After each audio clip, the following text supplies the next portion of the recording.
the one thing NFL players had always thought was, all these other guys have an opportunity to represent your country. And there's no greater honor than to wear the American flag and represent Team USA. And we never had really an outlet to do that. But now with flag football and the Olympics, we can join basketball and we can join baseball and some of these more international sports and have an opportunity to beat Team USA and go out and compete.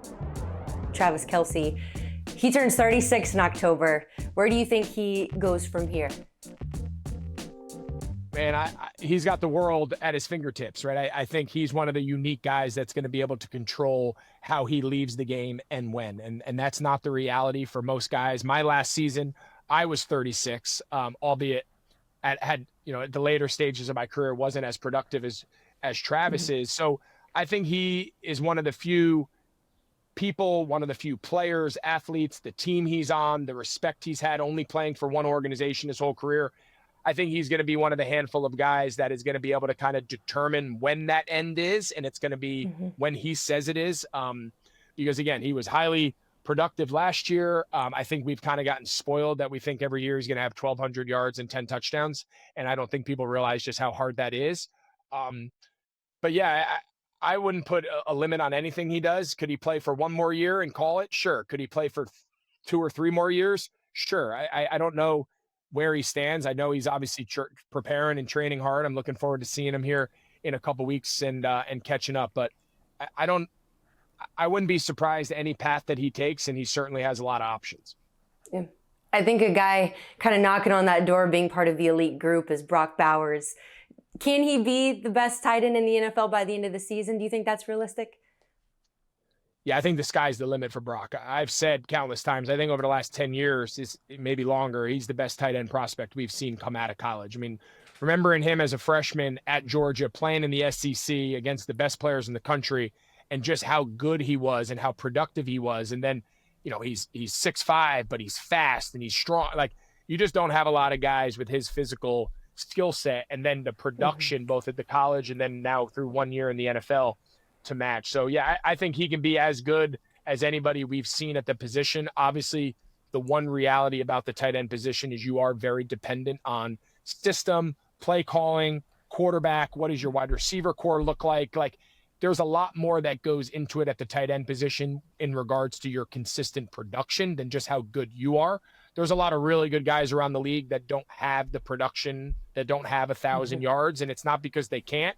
It's just the nature of the system that they're in and the guys they share the field with. So we'll see how that all plays out as Vegas kind of continues to reshuffle the deck and get that thing going. But as far as his just skill set and what he's able to do, yes, he could be as good as anybody. All that being said, Bowers teaming up with Ashton Jeanty this year seems like a very scary situation for defenses, but it also got me wondering, who else would be considered the best tight end running back tandem of all time? You and C-Mac obviously spent a few years together. Gates and Tomlinson seems like another great one, but what do you think? Anyone else come to mind? Yeah, I mean, Gates and Tomlinson is a great one. Tony and Tony Gonzalez and Priest Holmes. Priest Holmes was a really good back for the Chiefs back in the day. I'm not exactly sure how him and Tony's careers overlap. I know they played together at least for a little bit. Yeah, in current day, man, that's a great question. Hard, huh? Yeah, well, I mean, you think back to like Dallas Clark and like Edgerrin James in Indianapolis, when they were there with Peyton, and that offensive crew, they were as good as it gets. So that's another good one. So yeah, I think those off the top of my head, that's a great question. But yeah, I'll be curious to see as, Chip Kelly and that offense now in Vegas under Pete Carroll continues to figure out, they trade for Geno, they get him at quarterback, who I love. That the tight end and running back feels like that needs to be a prime kind of duo and for what that offense wants to be. So I'm going to be curious to see how that plays out too. Yeah, and I feel like there's kind of one brewing in Atlanta, and one guy I think we all want to see go off this season is Kyle Pitts.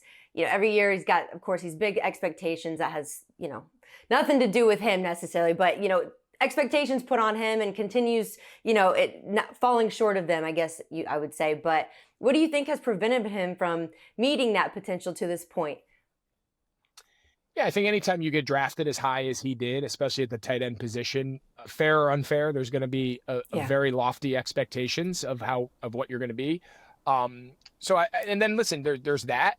There's the environment of coordinator changes, the environment in which you're asked to play, and he was drafted into that Arthur Smith system, which was a very like ground and pound, run heavy, physical. That was never really what Hmm. he was. So he was almost playing like a wide receiver role in those early, those first couple of years under Arthur Smith's system and regime in Atlanta. Now they get the new now Raheem comes in and it's a new offense and they're trying to blend what Zach Robinson wants to do and a little more of like a traditional wide tight end. So I think part of it has just been him figuring out, am I a receiver or am I a tight end? How do I blend that? He's not the Hmm. biggest guy in the world.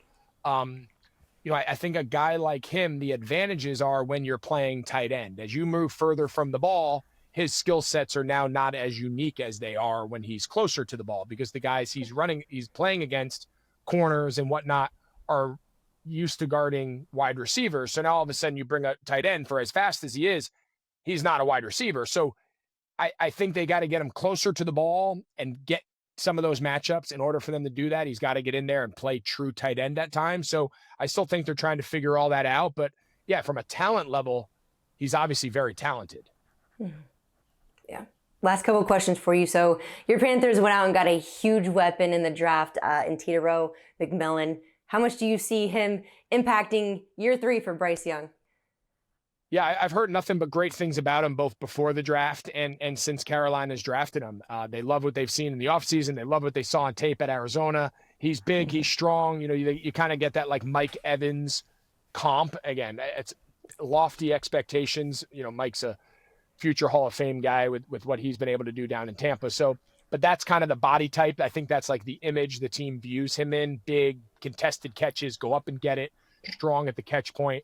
Can they partner him with Leggett and Adam Thielen? Can that wide receiver room continue to elevate around Bryce Young and hopefully bring out the best in Bryce? Yeah. So next season is going to mark 10 years since you and the Panthers made it to the Super Bowl. What are your memories of that year? And also, how far away do you think the franchise is from once again competing for a title? Yeah, obviously, it's a mixed bag of emotions. You remember holding the NFC trophy at your home stadium and you realize that in 2 weeks you're playing in the Super Bowl. And, we had only lost one game. We were 17-1 going into the Super Bowl against Denver, and we were the best offense in football, and Cam was the MVP. And, you just think of so many incredible moments, but then obviously the only moment that really counts is whether you win the Super Bowl or not. So coming up short, playing poorly in that Super Bowl is something we'll live with forever. But the journey of that team to get to that point from where we started to where we got to is something we're very proud of. Obviously, all of us would go back and wish for a different ending to that season, but that's what makes sports so unique, and that's what makes it so aggravating also at times. For sure. Last thing here for you. I'd love to get your thoughts on flag football, which is not only going to be making a debut in the 2028 Olympics, but the door's now open for NFLers to compete. So what's your excitement level on all of that? Oh, I love it. I think it's going to be awesome. I hope we field as cool of a team as far as big names and guys still in their prime to go out and play the game and showcase American football on an international stage. I know it's a slightly different version, but I think it's awesome. I think the one thing NFL players had always thought was, all these other guys have an opportunity to represent your country, and there's no greater honor than to wear the American flag and represent Team USA. And we never had really an outlet to do that. But now with flag football and the Olympics, we can join basketball and we can join baseball and some of these more international sports and have an opportunity to beat Team USA and go out and compete and also continue to elevate American football across the world.